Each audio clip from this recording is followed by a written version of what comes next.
Sarah Martinez stepped off the bus at Camp Pendleton with a black belt hidden under her regulation uniform and a chip on her shoulder the size of Texas. The California sun beat down mercilessly as she shouldered her duffel bag, scanning the intimidating landscape of concrete barracks and training facilities that would be her home for the next 12 weeks. She was one of only 3 women in Delta Company, and the stares from her fellow recruits made that fact crystal clear from the moment her boots hit the asphalt. Well, what do we have here? The voice belonged to Corporal Jake Morrison, a 220-pound former college linebacker from Alabama whose neck was thicker than most people's thighs. He swaggered over with 4 other Marines trailing behind him like a pack of hyenas following their alpha. Rodriguez was built like a brick wall, with arms covered in tattoos telling stories of street fights in East LA. Thompson, pale and wiry, had the calculating eyes of someone who enjoyed watching others suffer. Hayes carried himself with the cocky swagger of a former high school wrestling champion who'd never learned that his glory days were over. Carter, the quietest of the group, seemed content to let others do the talking while he observed and waited for opportunities to strike. "Look at Barbie," Morrison sneered, his southern drawl dripping with condescension as he circled Sarah like a predator sizing up prey. "You sure you got off at the right stop, sweetheart?" The cheerleading camp is about 50 miles that way. His crew erupted in laughter, drawing attention from other recruits who were eager for any distraction from their own nervousness. Sarah kept her expression neutral, a skill she'd learned from years of martial arts training where emotional control was just as important as physical technique. She'd been studying karate, jiu-jitsu, and kickboxing since she was 7 years old. When her father, a former Army Ranger, decided his daughter needed to know how to defend herself in a world that would constantly underestimate her. But revealing that information now would only paint a bigger target on her back. Instead, she simply nodded politely and continued toward the barracks. "Hey, I'm talking to you." Morrison's voice rose as he quickened his pace to block her path. "Didn't your mama teach you manners? When a superior addresses you, you respond." "You're not my superior," Sarah replied calmly, meeting his gaze without flinching. "We're all recruits here." The comment hit Morrison like a slap across the face. His jaw tightened, and Sarah could see the wheels turning in his head as he filed away this moment of defiance for future reference. She'd just made an enemy, but she'd also established that she wouldn't be an easy victim. Within hours of settling into the barracks, the psychological warfare began in earnest. During their first combat drill, Morrison and his crew positioned themselves strategically around Sarah, accidentally body-checking her during formation runs. When she stumbled but didn't fall, Rodriguez would mutter loud enough for others to hear, "Careful there, princess. Wouldn't want you to break a nail." The comments drew snickers from some of the other recruits, while others looked uncomfortable, but said nothing. The harassment escalated during mealtimes. Thompson would accidentally bump into Sarah as she carried her tray, sending food flying across the mess hall floor. When she bent to clean it up, Hayes would make crude comments about her position that left her face burning with humiliation and rage. Carter, meanwhile, would steal items from her Foot Locker small things at first, like soap or socks, forcing her to constantly replace basic necessities. But it was during hand-to-hand combat training that Morrison's true strategy revealed itself. He convinced drill instructor Sergeant Davis that Sarah needed extra attention because she was falling behind the male recruits. This wasn't entirely false. Sarah was deliberately holding back her true abilities, not wanting to reveal her extensive martial arts background until she better understood the dynamics at play. She'd learned from her father that sometimes the best strategy was to let your enemies underestimate you while you gathered intelligence. Martinez needs work on her basic defensive positions, Morrison would tell Sergeant Davis with fake concern. Maybe some of us more experienced guys could help her out after hours. Davis, a grizzled veteran who seemed to view the integration of women into combat roles as a necessary evil rather than progress, readily agreed to these mentoring sessions. What followed were brutal after-hours training sessions where Morrison and his crew would take turns overpowering Sarah under the guise of instruction. They'd pin her to the mat repeatedly, making comments about how real combat would be different, how enemies wouldn't go easy on her because she was a woman. Each session ended with Morrison's favorite refrain, "Maybe you should consider transferring to a desk job, Martinez. This isn't the place for someone like you." Sarah endured it all with gritted teeth, memorizing every move they made, every weakness they revealed when they thought they were in complete control. Rodriguez favored his right side because of an old shoulder injury. Thompson telegraphed his punches with a slight shoulder dip. Hayes relied too heavily on his wrestling background and became predictable in close quarters. Carter was fast but had poor balance when pressured. And Morrison was all brute force with no finesse, the kind of fighter who'd never faced someone who could match his aggression with superior technique. As the weeks passed, Sarah realized that Morrison just trying to break her spirit. He was building towards something bigger. The way he orchestrated the harassment, a careful escalation of humiliation, the gathering of witnesses during their training sessions. He was setting the stage for a grand finale that would either force her to quit or break her so completely that she'd never recover. What Morrison didn't know was that Sarah had been preparing for this moment her entire life. And when it finally came, she would be ready. The setup came during Week 4's stress test, a brutal sparring session designed to break the weak-willed and forge the survivors into Marines. The training facility buzzed with nervous energy as drill instructor Sergeant Davis announced the day's exercise. Full-contact combat scenarios designed to simulate the chaos of real warfare. Sarah had been dreading this moment, knowing that Morrison and his crew had been building towards something explosive for weeks. "Today we separate the warriors from the wannabes," Davis barked, his weathered face scanning the assembled recruits. Like a hawk surveying potential prey.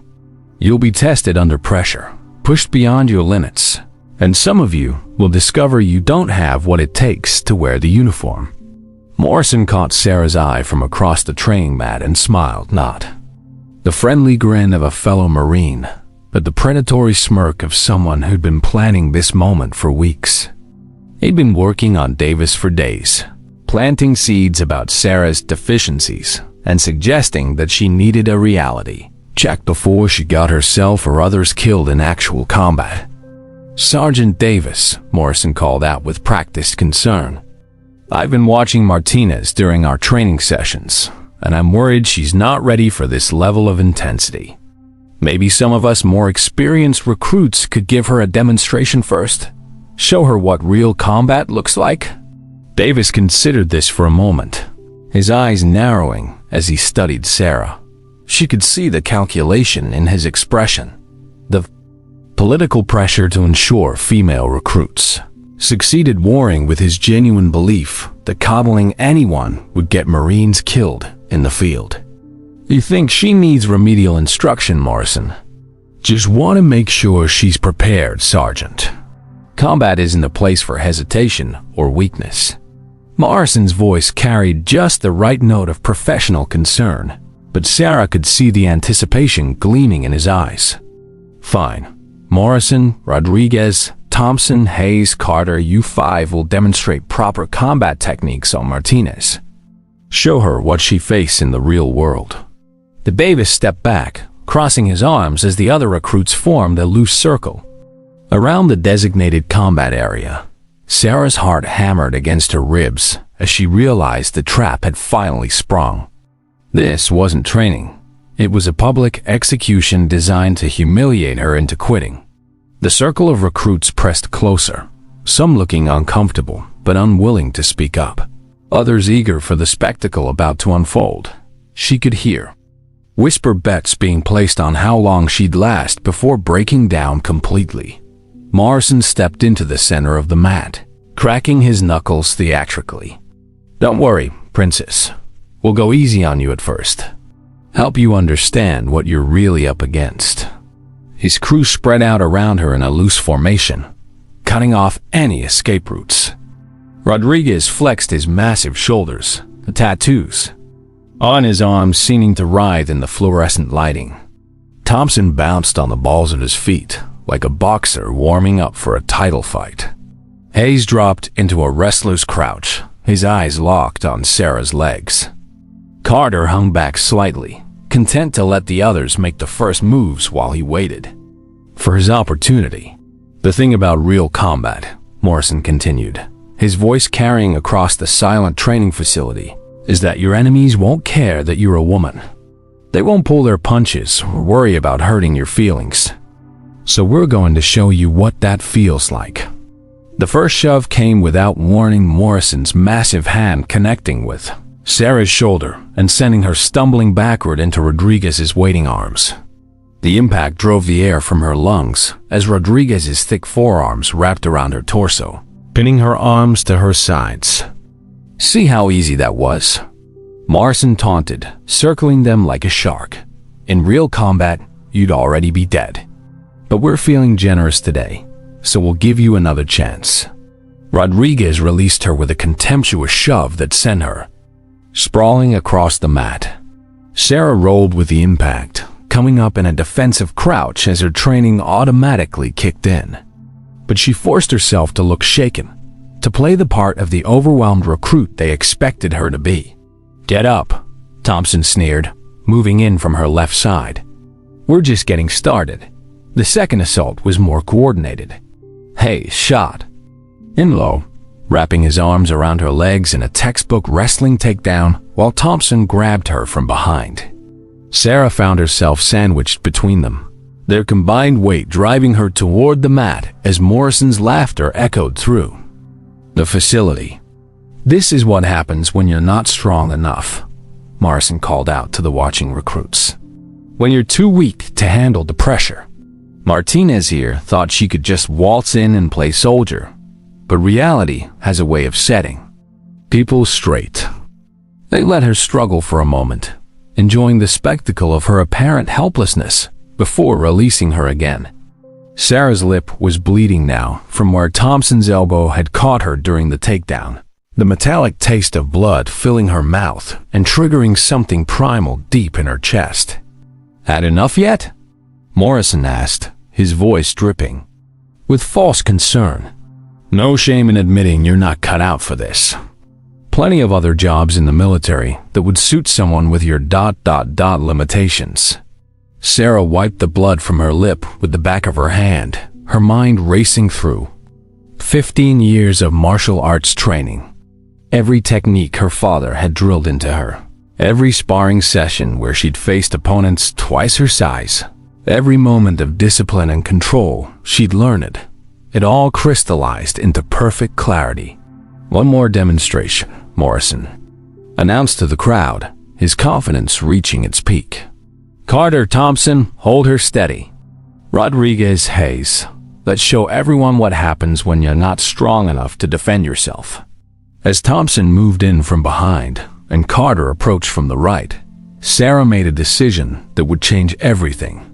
She stopped playing the victim, stopped hiding her abilities, and let 15 years of carefully honed skill rise to the surface like a tsunami building strength in deep water.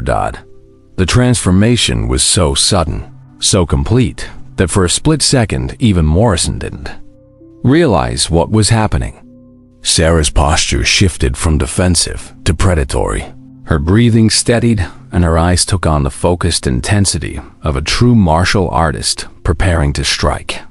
"Time to learn your place, Princess," Morrison said, winding up for what he intended to be the final, devastating blow that would break her spirit completely.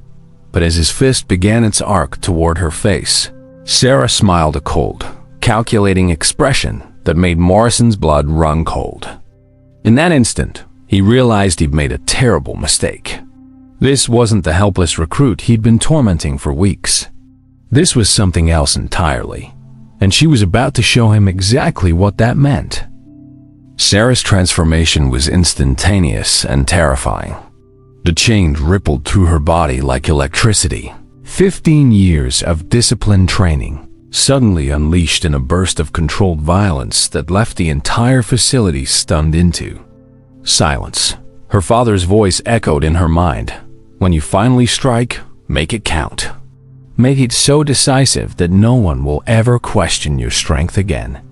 Thompson was the first to fall, and he never saw it coming. As he reached from behind to grab her arms, Sarah twisted with fluid precision, her body moving like water around his clumsy attempt at restraint.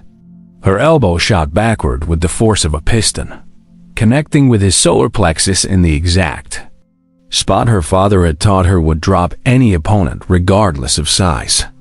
The impact drove every molecule of air from Thompson's lungs with an audible whoosh, and he collapsed to the mat like a marionette with severed strings, his face turning an alarming shade of purple as he gasped desperately for breath. Morrison's haymaker was already in motion, 220 pounds of muscle and momentum behind a punch that could have shattered concrete. But Sarah had been watching him for weeks, studying his tells, memorizing the way his shoulder dipped slightly before every big swing. She ducked under the blow with millimeters to spare, feeling the wind from his fist ruffle her hair as it passed. Harmlessly overhead, what happened next defied everything Morrison thought he knew about physics and combat. Sarah's leg swept out in a perfect arc, catching both of Morrison's ankles simultaneously and lifting his feet completely off the ground. For a moment that seemed to stretch into eternity, all 220 pounds of him hung suspended in the air, his face a mask of shock and disbelief. Then gravity reasserted itself with devastating finality. Morrison hit the mat with a thunderous crash that shook the entire facility. The impact was so violent that several recruits in the front row instinctively stepped backward, and Sergeant Davis's coffee mug slipped from his nerveless fingers to shatter on the concrete floor. Morrison's head bounced once against the padded surface, his eyes rolling back as consciousness fled his battered body. Rodriguez charged from the left like an enraged bull, his massive frame moving with surprising speed for someone his size. But speed without technique was just momentum waiting to be redirected, and Sarah had been redirecting momentum since she was 7 years old. She planted her left foot and pivoted, her right leg whipping around in a spinning heel kick that her sensei had made her practice 10,000 times until it became as natural as breathing. The kick caught Rodriguez in the ribs with surgical precision, right where Sarah had noticed him favoring his left side during their training sessions.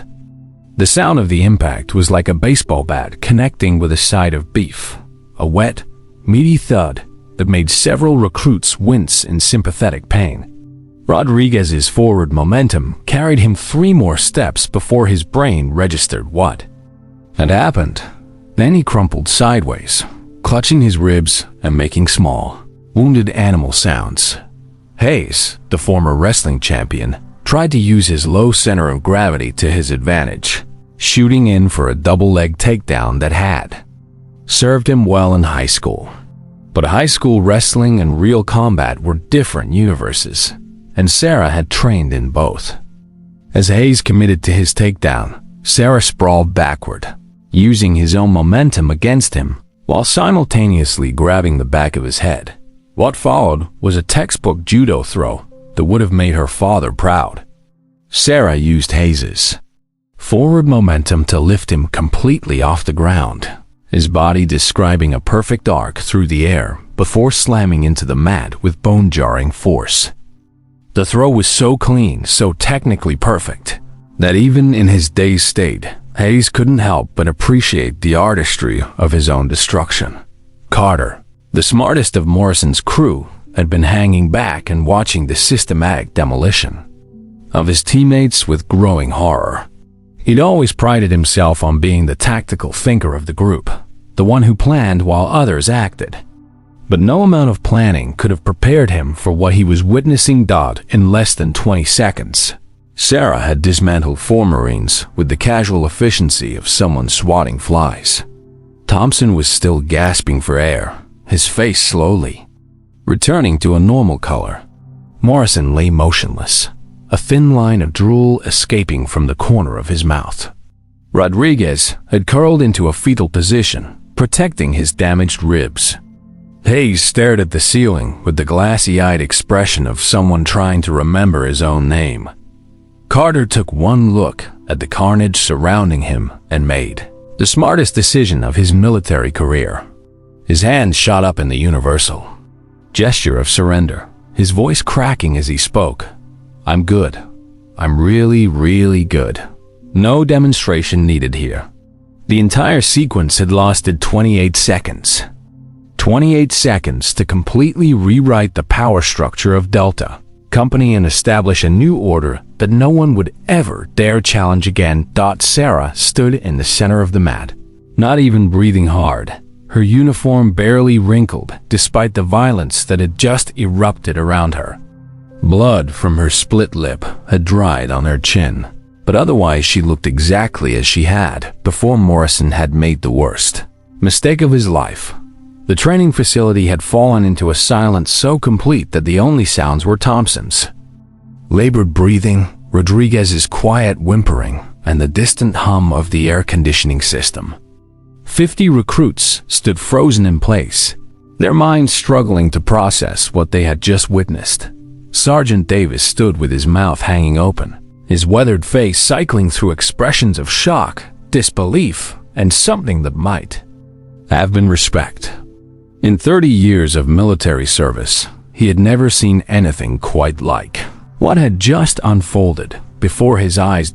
Sarah wiped the blood from her lip with the back of her hand, the same gesture she'd made before the fight began. But now it carried an entirely different meaning. She looked around the circle of stunned faces, her gaze lingering on each recruit until they looked away, unable to meet her eyes. "Anyone else need a demonstration?" she asked quietly, her voice carrying clearly through the silent facility. No. One answered. No one moved. No one even seemed to be breathing. The legend of Sarah Martinez had just been born, written in 28 seconds of perfect violence that will be talked about for decades to come. And somewhere in the back of her mind, she could hear her father's voice, proud and approving. "That's my girl." The security footage went viral within the Marine Corps before Sarah even left the medical bay where she was treated for her split lip. Corporal Jenkins, who operated the facility's surveillance system, had watched the 28-second demolition 3 times in stunned silence before realizing he was sitting on the most incredible piece of combat footage in Marine Corps history. Within an hour, the video had been copied to a dozen different drives and was making its way through military networks faster than wildfire through dry brush. "Holy shit," whispered Lieutenant Colonel Marcus Webb as he watched the footage for the 5th time in his office at Camp Pendleton's headquarters. "Get General Hayes on the phone. She needs to see this immediately." General Patricia Hayes, the base commander and the highest-ranking female officer at Camp Pendleton, was in the middle of a budget meeting when her aide burst through the door with a laptop clutched against his chest. "Ma'am, you need to see this right now. It's about one of our recruits." The general's expression shifted from annoyance to fascination to outright amazement as she watched Sarah systematically dismantle 5 Marines with the precision of a surgeon and the efficiency of a machine. She rewound the footage, studying each technique, each perfectly executed movement that spoke of years of dedicated training and natural talent. "Where did this recruit learn to fight like that?" she asked, her voice barely above a whisper. "That's what we're trying to find out, ma'am." Her file shows some martial arts background, but nothing that would indicate this level of skill. Meanwhile, in the medical bay, Sarah sat on an examination table while Navy Corpsman Rodriguez, no relation to the Rodriguez, currently nursing broken ribs in the bed across the hall, cleaned the cut on her lip. The irony wasn't lost on her that she was receiving medical attention while her 5 attackers were in various states of unconsciousness and injury. "You know," the corpsman said quietly as he applied a small bandage, "I've been patching up Marines for 15 years, and I've never seen anything quite like what happened out there. Those boys are going to be feeling this for weeks." Through the thin walls of the medical bay, Sarah could hear Morrison groaning as he slowly regained consciousness, his voice slurred and confused. What happened? Did a truck hit me?" "No." "Truck," came Hayes' voice, thick with pain and grudging respect. "Just a 5'4" reality check." The real transformation began in the hours following the incident. Word spread through the barracks like a virus, growing and mutating with each telling until Sarah's 28 seconds of fury had taken on mythical proportions. Recruits who had witnessed the fight firsthand found themselves surrounded by eager listeners, each demanding to hear the story again. She moved like something out of a movie, Private Jackson told a group of wide-eyed recruits. One second Morrison was about to crush her. The next second he was eating mat and seeing stars. "I heard she's some kind of black belt," whispered Private Chen. "Multiple disciplines. Her father was Special Forces or something." The speculation continued to build until Sergeant Davis finally called for order during evening formation. His weathered face was unreadable as he addressed the assembled recruits, but there was something different in his voice, a note of respect that hadn't been there before. "What happened today in the training facility will not be discussed outside this unit," he announced. "What I will say is this. Every one of you just learned a valuable lesson about making assumptions. Size, gender, appearance, none of that matters when skill and training meet determination. Martinez demonstrated something today that I want all of you to remember. A true warrior isn't defined by how they look, but by what they can do when pushed to their limits." The real change came the next morning when Morrison, sporting a spectacular black eye and moving like an old man, approached Sarah during chow. The mess hall fell silent as every recruit watched to see what would happen next. Morrison's crew, those who were mobile enough to attend breakfast, flanked him nervously, clearly unsure whether this was reconciliation or round 2. Morrison stopped 3 feet away from Sarah's table, his hands hanging loose at his sides in a gesture of non-aggression. When he spoke, his voice carried across the silent mess hall with crystal clarity. "Martinez," he said, his southern drawl subdued and respectful. "I owe you an apology. Several apologies, actually. What we did to you these past weeks, that wasn't training. That was bullying, plain and simple. And yesterday, you showed us what real strength looks like." Sarah looked up from her breakfast, studying Morrison's face for any sign of deception or continued hostility. What she saw instead was genuine remorse and something she'd never expected to see from him: respect. "I learned more about combat effectiveness in those 30 seconds than I did in 4 years of college football and 6 weeks of Marine training," Morrison continued. "You could have seriously hurt us. Hell, you could have killed us if you'd wanted to.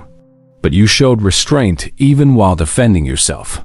That's the mark of a true warrior." Rodriguez, his torso wrapped in bandages, stepped forward with obvious difficulty. "We were wrong about you, Martinez. Dead wrong. And if anyone in this company has a problem with you from now on, they'll have to go through us first." The transformation was complete when General Hayes personally summoned Sarah to her office that afternoon. The general's office was an intimidating space, filled with commendations, photographs with presidents and foreign dignitaries, and the accumulated weight of 3 decades of military service. But when Sarah entered, she found the general studying the security footage on her computer screen with the intensity of a scholar examining ancient texts. "Sit down, Martinez," General Hayes said without looking up from the screen. "I've been watching this footage for the better part of 2 hours, and I have one question for you." Sarah sat at attention, her mind racing through possible disciplinary actions and consequences. "Yes, ma'am?" General Hayes finally looked up, her steel gray eyes meeting Sarah's with laser focus. "Where did you learn to fight like that?" "My father." "Ma'am, he's former Army Rangers. Started training me when I was 7 years old. Said the world would constantly underestimate me because of my size and gender, so I needed to be twice as good as everyone else just to be considered equal." "And what did he teach you about using those skills?" Sarah straightened even further, her father's words coming back to her with perfect clarity. "He taught me that respect isn't given based on size or gender, ma'am. It's earned through skill, discipline, and knowing when to use your abilities. He also taught me that true strength means protecting those who can't protect themselves, not picking on those you think are weaker." General Hayes leaned back in her chair, a slow smile spreading across her face. "Your father sounds like a wise man, and based on what I saw in that footage, he raised a hell of a Marine." The general stood and moved to the window overlooking the training facilities where new recruits were going through their paces. "Martinez, I'm going to make you an offer. After you complete basic training, and I have no doubt you'll graduate at the top of your class, I want you to consider becoming a hand-to-hand combat instructor. We need people who can teach not just technique, but the philosophy behind it. The understanding that true strength comes from discipline, not dominance." Sarah felt her heart racing as the implications of the offer sank in. "Ma'am, I would be honored." "Good, because starting tomorrow, you're going to help me rewrite our combat training protocols. What happened in that facility yesterday is going to become a teaching tool not just about fighting techniques, but about respect, assumptions, and what it really means to be a Marine." 6 months later, Instructor Martinez stood before a new class of recruits, the security footage from her legendary 28 seconds playing on the screen behind her. Morrison, now a close friend and training partner, stood beside her as her assistant instructor. "The first lesson you need to learn," Sarah told the wide-eyed recruits, "is that strength comes in many forms. Some of you are big, some are small, some are fast, some are strong. But all of you have the potential to be warriors if you're willing to put in the work and show respect for your fellow Marines." She paused, letting her gaze sweep across the diverse group of faces before her. The Marine Corps doesn't care what you looked like when you walked through those doors. What matters is who you become when you walk back out. And if you remember nothing else from my class, remember this: never judge a warrior by their size. Judge them by their heart, their skill, and their willingness to stand up for what's right. The legend of Sarah Martinez continued to grow, inspiring a new generation of Marines who understood that true strength wasn't about intimidation or dominance. It was about excellence, respect, and the courage to stand up to bullies, no matter how big they might be. And somewhere in the back of every training facility, new recruits would whisper the story of the woman who knocked out 5 Marines in 28 seconds. Not because she was angry, but because she was finally ready to stop hiding who she really was.